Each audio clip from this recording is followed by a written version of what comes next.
There's a moment, and if you've lived long enough, you know exactly which moment I'm talking about, where you're standing in the middle of everything you said you wanted and you feel absolutely nothing. Not sadness, not joy, not even disappointment, nothing, just this hollow, echoing silence where the feeling was supposed to be. I remember mine like it was this morning. I was standing in my apartment, top floor, the city stretched out below me like a painting someone else had commissioned. I had the watch, I had the car, I had the title on the door and the number in the account and the kind of life that looks, from the outside, like the answer to every prayer a younger version of you ever whispered into the dark. And I was completely, utterly, devastatingly empty. I want you to stay with me here. I need you to not scroll past this part, because this right here is the part nobody talks about. They'll tell you how to build, they'll hand you the blueprint and the language and the morning routine and the visualization boards. They'll tell you to want more, reach further, sleep less, grind harder, become the machine. But nobody tells you what happens when the machine runs perfectly and produces exactly what it promised, and you reach into that production line to collect your reward, and your hands close around nothing real. I was 22 when I decided I was going to win. Win at what? I couldn't have told you. But something in me, something carved in early, carved in young, carved in by moments I didn't choose and voices I didn't invite, had decided that the way to matter was to achieve. The way to be safe was to be impressive. The way to be loved was to be needed, to be useful, to be the version of yourself that people clap for. So I got to work. I built discipline like a religion. I built habits like architecture. I built a schedule that could have run a military operation.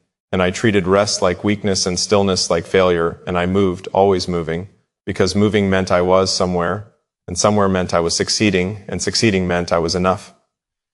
I thought if I could just reach the next level, I'd finally feel it. That warmth, that arrival, that moment when you finally exhale, and the exhale means something when it says you made it, you're real, you're worth something, you're enough. So I climbed, and I reached that level, and there was another level above it, so I climbed that one too. Here's what I didn't understand then. What I wish someone had sat me down and said, without the performance, without the packaging, without trying to sell me another system for optimization, you cannot earn your way into being enough. You cannot produce enough output to justify your existence to the part of you that doesn't believe you deserve to exist. You cannot outrun the wound. I didn't know I had a wound. That's the honest thing I need to say. I didn't know. I thought my drive was discipline. I thought my relentlessness was strength. I thought the way I pushed through everything, through exhaustion, through loneliness, through that strange quiet that would descend at 2 a.m. when the work was done and the phone was dark and there was nothing left between me and myself. I thought all that was character. It wasn't character. It was armor. And I'd been wearing it so long I'd forgotten there was a person underneath it. Wait. Before you scroll, I know what you're thinking. You're thinking this is the part where it becomes soft, where the edges dissolve and it becomes something comfortable and easy and it tells you what you want to hear. You're thinking, okay, he's about to talk about balance and journaling and breath work, and I've heard this, stay. Because what I'm about to tell you is not comfortable. It didn't feel like balance when it happened. It felt like collapse. It felt like the floor falling out, and I resisted it with everything I had. Because the person I'd built, that constructed, calibrated, high-performance version of myself, could not afford to let the floor fall out. But here's what I learned about floors. Sometimes the floor that falls out is not a floor, it's a ceiling. I met her on a Thursday. I want to be careful here because I'm not interested in telling you a fairy tale. She was not sent from somewhere above. There was no lightning, no orchestral swell, no cinematic slow motion. She was just there, present, real, carrying her own life in her hands with this quiet kind of competence that had nothing to prove to anyone. We talked for a long time that first night, not about goals, not about where we saw ourselves in 5 years, not about strategy or achievement or the kind of conversation that's really just two people performing ambition at each other. We talked about things that were true, and that was when I felt it.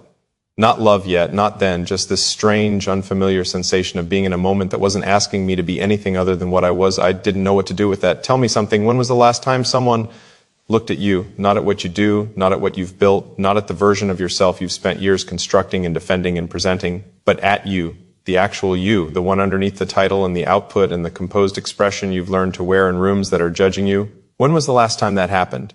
And when it did it make you uncomfortable? Did you deflect? Did you change the subject? Did you make a joke or pivot to something safer or suddenly remember something you needed to do? Because that's what I did. Every time a moment opened up that was real, that was close, that required me to be seen without the armor on, I found a way out. I called it boundaries. I called it privacy. I called it focus. I told myself I was just someone who didn't need that. I told myself I was independent, self-sufficient, that needing connection was a weakness I'd evolved beyond. I was so proud of that lie, she didn't try to fix me. I need you to understand that clearly, because the version of this story that gets told most often is the one where the woman arrives and the man transforms and she gets credit for his healing the way a gardener gets credit for the rain. That's not what happened. She just stayed present. And presence, I would come to understand, is the most radical thing a person can offer in a world that is moving at the speed of distraction. She would sit with me in silences that I used to fill with noise. She would ask me questions without needing the right answer. She would notice when I was performing, when the real version of me had stepped back and sent out the representative. And she wouldn't call it out loudly, wouldn't make it a confrontation. She would just look at me with this look that said, I know you're not here right now, I'll wait. And something in me that defended, fortified, unreachable something didn't know what to do with being waited for. Here's what I learned about love. Not the idea of love, not the performance of love, not the currency exchange version where you give in proportion to what you expect to receive, where you hold back to see if the other person holds back, where you measure worth in signals and silences and the calibration of emotional investment. Real love is not a transaction. I had been built, assembled, really by the architecture of my early years, to understand love as conditional, as earned, as something that followed performance. I don't say that with bitterness, I say it with clarity, because I think most of us carry this wiring and most of us don't examine it. We just run the program. We just execute the code we were given before we were old enough to choose our own code. The code said, be enough, and you'll be loved. Be impressive, be useful, be capable, don't show weakness, don't need too much, don't fall apart.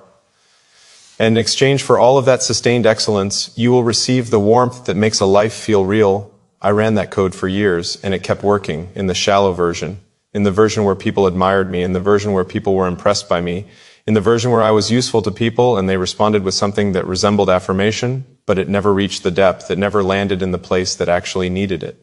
Because the place that actually needed it, I had locked behind 6 layers of achievement and self-sufficiency and the carefully maintained illusion that I was doing just fine. Look at me for a second, not at the screen, at what's underneath the screen, at the version of you that's reading this or hearing this right now. Not the version you show in meetings, not the version you've edited for public consumption, not the version that has the right answer and the controlled affect and the composed exterior, that other version. The one that knows, the one that lies awake at 3 a.m. and feels underneath all the constructed certainty, something that might be the ghost of a question. Is this it? Is this who I am? Is this what I wanted? Because if this is the destination, why does it feel like I'm still in transit? I know that version of you exists, because it existed in me. And the most dangerous thing I ever did was pretend it didn't. I built an empire. Let me tell you about the empire. The empire was beautiful. From the outside, it was all the right things. Structure, ambition, forward momentum, the kind of life that tells a coherent story about a man who has his priorities straight and his systems optimized and his eye on the horizon. I built routines that were cathedral-like in their precision. I built networks. I built skills. I built a personal brand, because that's what we call it now, the managed projection of self into the marketplace of perception. I built and built and built. And one night, a Thursday, incidentally, the same day of the week I'd met her, though I didn't notice that until later, I sat down in the middle of all of it, and I realized something that I could not unfeel once I'd felt it. I had built an empire, but I had not built a home. Do you know the difference? An empire is designed to impress. It's designed to signal, to communicate, to project a version of reality into the world and have the world confirm that version back to you. An empire is fundamentally about the outside, about the perception, about the story. A home is something else entirely. A home is the place where you don't have to perform, where the silence isn't uncomfortable, where your failures don't disqualify you, where the mess of being human is not a liability but just a fact, a neutral fact, a fact that is met with something that isn't judgment. I had never built that. I had never let it be built, because building it required something I did not know how to offer. Vulnerability, not the performed kind, not the strategically placed admission of a minor flaw designed to seem relatable while maintaining fundamental invulnerability, real vulnerability, the terrifying, foundation-shaking kind, the kind where you sit across from another person and tell them something true about yourself that you have never told anyone, and you wait in that suspended, breathless moment to see if they run. She didn't run. I want to tell you what happened the first time I let something real out, not a polished confession, not a curated revelation, something raw, something I was ashamed of, something from the interior of me that I had kept behind the wall so long it had almost forgotten it existed. I was sitting across from her, late, the city quiet, and something in the atmosphere of that particular silence, something in the way she was looking at me without asking anything of me, something cracked, not dramatically, not cinematically, not with the thunder and the revelation, just a small, quiet fracture, and through it came something true. I told her I was afraid. That's all. 3 words. 3 words I had not said out loud to another human being in longer than I could trace. And she didn't fix it. She didn't minimize it. She didn't tell me there was nothing to be afraid of, which would have been the wrong thing, the thing that would have sent me back behind the wall. She said, I know, I see it sometimes. I was waiting for you to see it too. Here's what I learned about fear. The fear of being known is, I believe, the deepest human fear. Not the fear of failure. Failure can be spun, can be reframed, can be turned into a lesson and packaged into a narrative. Not the fear of death even, because death is abstract enough to manage at a distance. The fear of being known, fully actually known, without the editing, without the curation, without the managed presentation, is the fear that if someone sees all of you, they will confirm what part of you has always suspected, that you are not enough, that the real version of you, the unoptimized, unpolished, sometimes afraid, sometimes lost, sometimes desperate for something you can't name version, is not the version that deserves to stay, is not the version worth choosing, and so we build the other version, and we live in the other version, and we defend the other version with everything we have, and we are so lonely. Don't deny it. I'm not asking you to say it out loud. I'm not asking you to perform vulnerability for my benefit. But just in the privacy of wherever you are right now, in the quiet space between what's happening on the screen and what's happening in the truth of your own experience, don't deny it. You know the loneliness I'm talking about. The specific kind that lives in the middle of connection.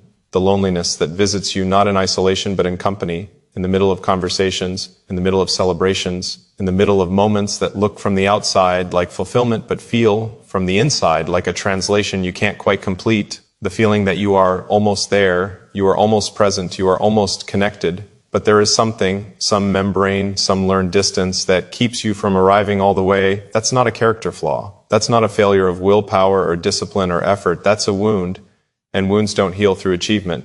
They don't close under the pressure of more. They heal through exactly the thing we spend our lives avoiding, contact. She taught me this, not through words, through the steady, patient, quietly radical act of remaining present when I retreated. Because I retreated, I want to be honest about that. I didn't suddenly become someone who knew how to be close. There was no moment where the armor dissolved and I emerged, blinking and open and fully available.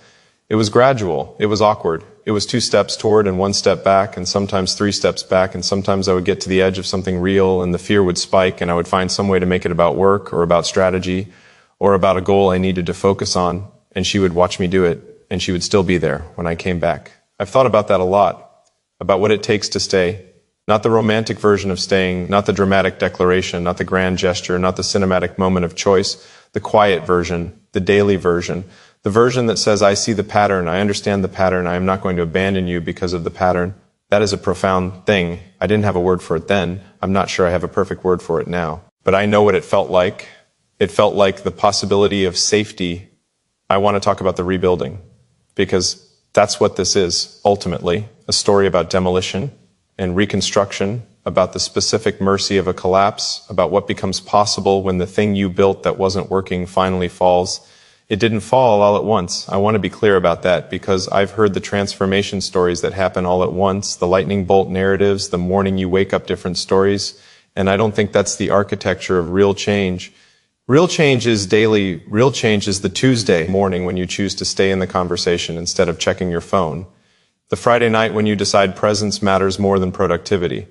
The Sunday when you sit with someone you love and you allow yourself to be nowhere else, not in the planning, not in the projection, not in the performance, just there, just fully, actually there. And you feel something that you recognize distantly, like a memory of a language you used to speak, as peace. It's the morning you say, I don't have it together today, not to an audience, not as a brand moment, just to her. I don't have it together, and I needed to say that to someone.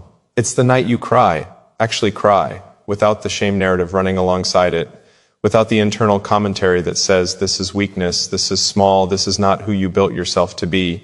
It's the slow, incremental, sometimes invisible work of learning to be a person instead of a performance.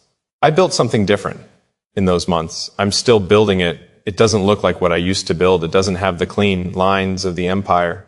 It doesn't project the same kind of signal. If you looked at it from the outside and compared it to what came before, you might think he's doing less. You might think he's slowed down. You might apply to it the language of failure, the language of settling, the language of a man who ran out of drive. But here's what I know from the inside. A home has a different architecture than an empire. An empire is built upward, always upward. More floors, more reach, more height, more visibility from a distance. An empire is fundamentally vertical, Fundamentally about ascent, a home is built differently. A home is built inward and downward and outward toward the people inside it, into the foundation beneath it, outward through the walls into the life that surrounds it. A home is built in a direction that can't be graphed on a performance chart, and it requires the thing empires don't require. It requires you to be home. Not visiting, not managing from a distance, not checking in. Home, she said something to me in one of those conversations that I return to often, that I suspect I will return to for the rest of my life. We were talking about the version of me that had existed before, the constructed one, the high-performance one, the one that had its act completely together and needed nothing and asked for nothing and radiated a competence so complete it was essentially a wall. And she said, I know you're proud of how far you've come. I know you built that person on purpose, but I want you to know something.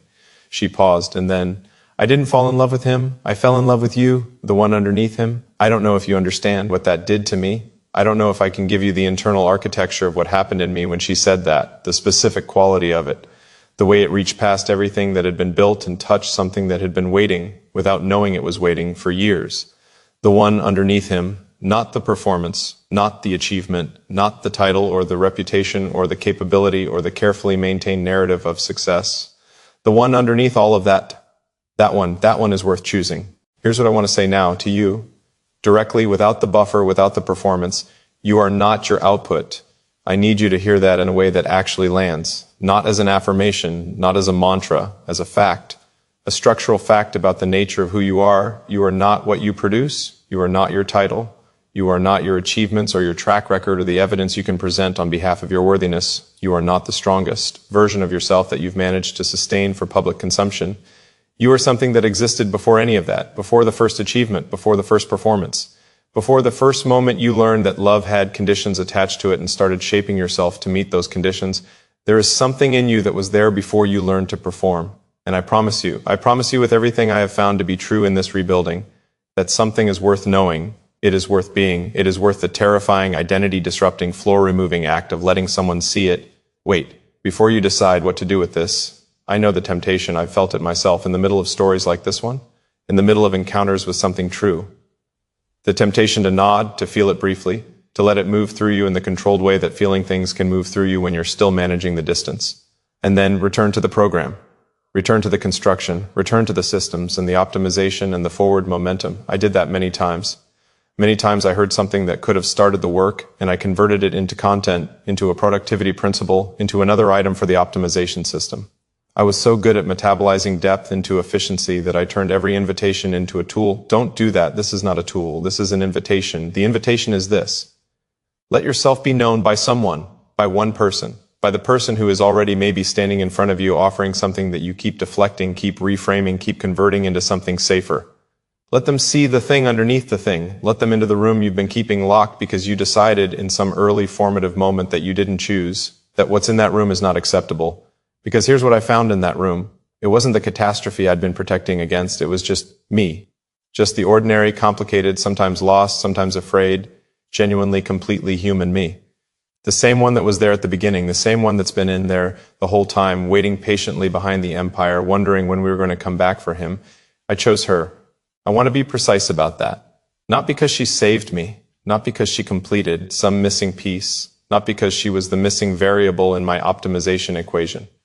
I chose her because she showed me that I had choices, that who I was presenting to the world and who I actually was were two different architectures, and that one of them was a lie, and that I was capable, if I chose, of living in the true one. She didn't make me capable of that. I was always capable of that. The capacity was always there, waiting in the room. She just held the door open long enough for me to walk through it, and walking through it was the most important walk of my life.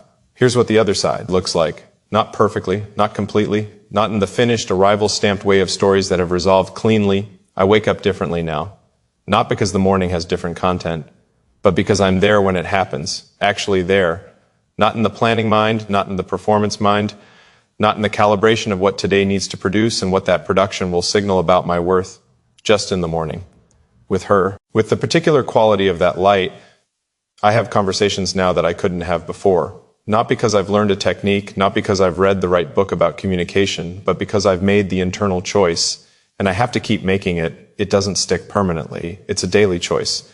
To be present instead of managed. To be a person instead of a representative. I ask for help. That sentence might mean nothing to you. If it does, if it's easy for you, if you've always been able to do that without the weight of it, then you're already somewhere I had to work hard to reach.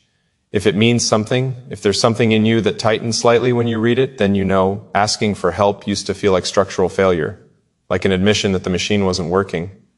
Now it feels like the most honest, most present, most fully human thing I know how to do. I need something. Can you help me? 6 words, 6 of the most difficult and most important words in a life. The bricks of the new thing are different. They're not made of achievement. They're not fired in the kiln of performance and cooled in the validation of applause.